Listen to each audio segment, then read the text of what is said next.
Continuamos aquí en nuestro último bloque en Para Toda Mujer y vamos a hablar con nuestra querida doctora Alba Ruiz.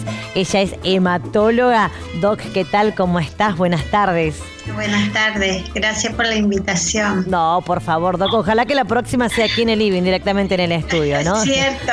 Ojalá. Bueno. Doc, la idea es hablar acerca de esto de la leucemia mieloide crónica. ¿Qué es? ¿Cómo se la puede definir? Bueno, la leucemia mieloide crónica es una de los tipos de leucemias que se llaman crónicas. Nosotros tenemos dos grandes grupos de leucemias, una son las agudas y la otra son las crónicas.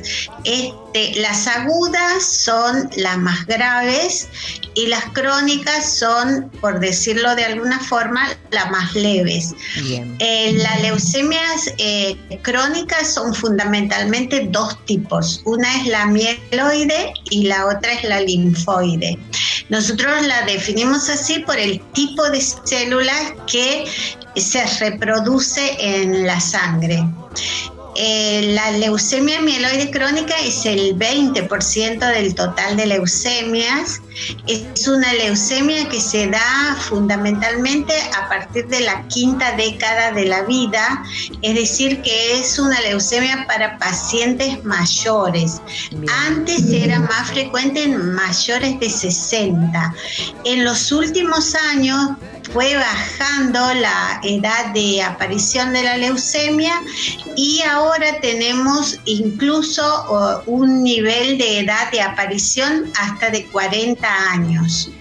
Esta leucemia es muy rara en los niños, prácticamente no se da.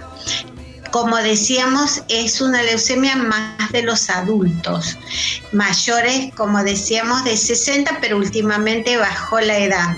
Bien. Es una leucemia que aparentemente es una en 100.000 habitantes, pero nosotros en Santiago del Estero tenemos un poco más alta la incidencia. ¿Esto a qué se debe, doctora, esta leucemia? Y la incidencia más alta aquí en Santiago, por ejemplo. Bueno, esta leucemia específicamente la aparición se debe a una alteración de un cromosoma. Nosotros, todos sabemos que tenemos nosotros 23 pares de cromosomas que son los que determinan toda nuestra característica fenotípica. El último par, que es el par 23, es el que determina el sexo. Nosotras las mujeres somos XX y los hombres son XY. Claro. En esta leucemia hay en el par 9 se corta un pedazo del cromosoma y ese pedazo va y se pega en el par 21. Entonces el cromosoma del par 9 queda corto y el del par 21 queda largo. Esa alteración se llama translocación 921. Esa alteración es la que hace que aparezca la leucemia. Aparece la leucemia con aumento exagerado de los glóbulos blancos y al principio suele ser totalmente asintomática. A veces esta leucemia se la encuentra de casualidad en un análisis común. A veces los pacientes dicen que les molesta la panza, digamos, el abdomen, porque una de las cosas que pasa en esta leucemia es que empieza a crecer un órgano que se llama el vaso. Sí. El vaso es un órgano que está de un lado derecho está el hígado y del lado izquierdo está el vaso. Entonces el vaso empieza a crecer, empieza a apretar el estómago, la gente comenta que tiene menos apetito y que siente una sensación de hinchazón y en etapas si sigue avanzando, si la persona no consulta, puede aparecer la anemia, puede aparecer los hematomas puede aparecer los sangrados. Bien. Doc, y una vez que está diagnosticado esto, ¿qué tipo de tratamiento se realiza? Bueno, la leucemia mieloide crónica es una enfermedad oncológica que tuvo un gran cambio en el tratamiento de hace 20 años. Hace poco tiempo digámoslo así, se festejó los 20 años de la aparición de una medicación específica para leucemia mieloide crónica que se llaman los inhibidores de la tirosina quinasa. Antes del 2000, los pacientes con leucemia mieloide crónica se morían en los primeros 3 años de diagnóstico. Después del 2000, cuando aparecen esta pastilla milagrosa, digamos, los pacientes empezaron a mejorar, a prolongar su sobrevida, incluso a curarse. El paciente actualmente con leucemia mieloide crónica solo tiene que tomar una pastilla y la sobrevida es casi igual a la población general.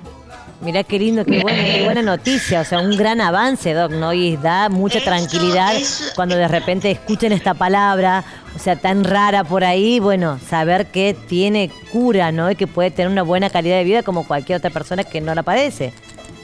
Exacto, sí. Por eso fue el gran cambio de esta famosa pastilla que apareció en 1999 y que, como digo, cambió la vida de los pacientes con leucemia mieloide crónica que antes estaban prácticamente condenados a morir. Exactamente. ¿Esto se da más en mujeres, en hombres o es indistinto? ¿Cómo? ¿Se da más en mujeres, en hombres o es indistinto? Es más frecuente en hombres que en mujeres, pero no hay tanta diferencia. Es una pequeña diferencia que es más frecuente en hombres que en mujeres. Bien, perfecto. Bueno, hay que darle tranquilidad entonces a todas las personas que por ahí van a hacer alguna consulta, se dan con esto de que, bueno, tiene tratamiento y tiene cura. Doc, como siempre, un placer conversar con vos. Muchísimas gracias. Gracias, Susana, que sigan bien. Muchas gracias, un beso grande. Ahí hablábamos con nuestra querida doctora Alba Ruiz, ella es hematóloga, bueno, llevando tranquilidad gracias a esta pastilla milagrosa que sí que fue descubierta en el año 1999. Las personas que padecen esta enfermedad, este tipo de leucemia, entonces tiene tratamiento y tiene cura. Así que bueno, es una muy buena noticia. Y hablando de buena noticia, vamos a continuar con la segunda parte de nuestro querido historiador santiagueño, sí, el doctor Antonio Castiglioni. Vamos a verlo. Unos 20 años aproximadamente. Sí, hubo una discusión, un conflicto, porque Monseñor Cortázar, el obispo de entonces, había 6 seminaristas y le pidió al director, que era un jesuita, que por favor, de lunes a sábado, lunes a viernes, le mandara 4 seminaristas a la catedral de Santiago para que le ayudara con las misas, con el coro, con la lectura. Y los domingos, los 6. Y bueno, el director del seminario puso traba, dijo que no, porque le complicaba los estudios a los alumnos. Y bueno, ese conflicto llegó hasta el rey de España, y el rey de España, por real cédula, resolvió que el obispo tenía razón y que el seminario y su director debía facilitarle a los seminaristas para que lo ayuden. Ese fue el motivo para que en 1634, la Compañía de Jesús se declarara molesta y renunciara a la dirección y se fueron a Córdoba.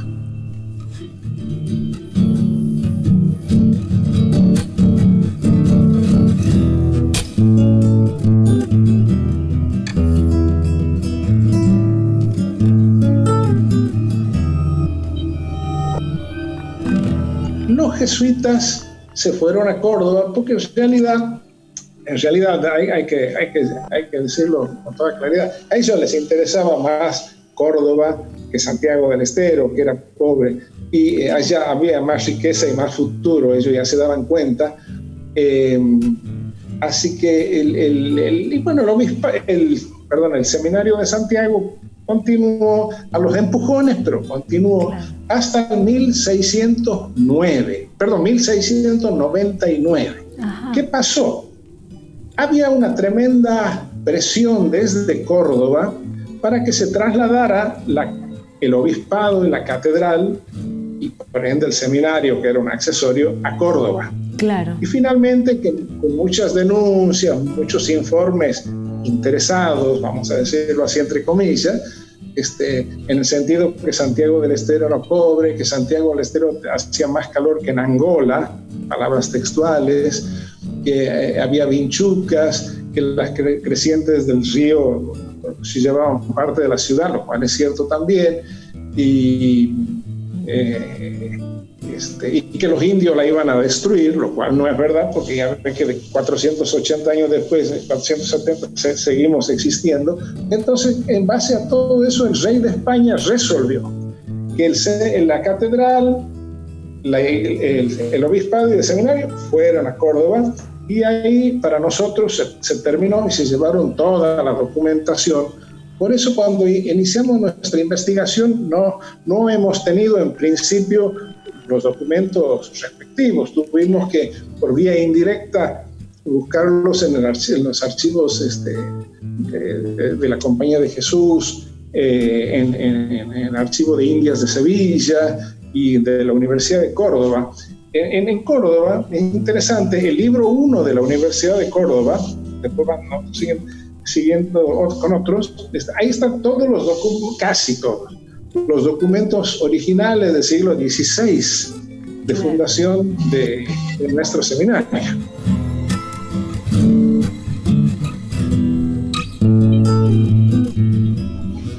Por ejemplo, puedo decir también que además de 6 u 8 seminaristas, tenían un plan de estudio que antes les llamaban el trivium y el quadrivium, 3 y 4 materias. Claro. Se enseñaba latín, moral, filosofía, gramática, retórica, teología y la lengua quichua. ¿Por qué? Porque allá el sínodo del Perú, de Lima, resolvió que la evangelización de los aborígenes tenía que ser llevada a cabo en la lengua de ellos, en la lengua local.